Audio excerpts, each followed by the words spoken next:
हाथ, नास, कबूतर।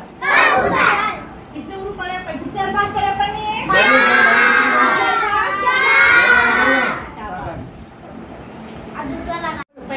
पहले तक क्या है बोलो?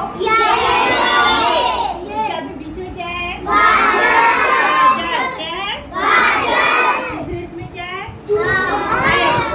उसके बाद जवाब देखो, ये गाजर है।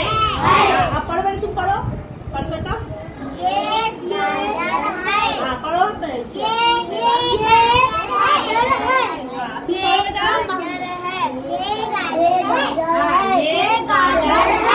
गाजर में कौन से रुपए बोलो? कितने रुपए? 4 रुपए। पहले क्या है? गाप, अलीफ, जीम, रे।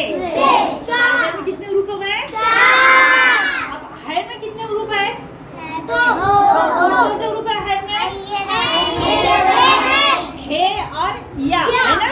है और या है, ये 2 रुपए। ये गाजर है। बड़ी तो रखने लगा दी रोज इनका भी जी रहे।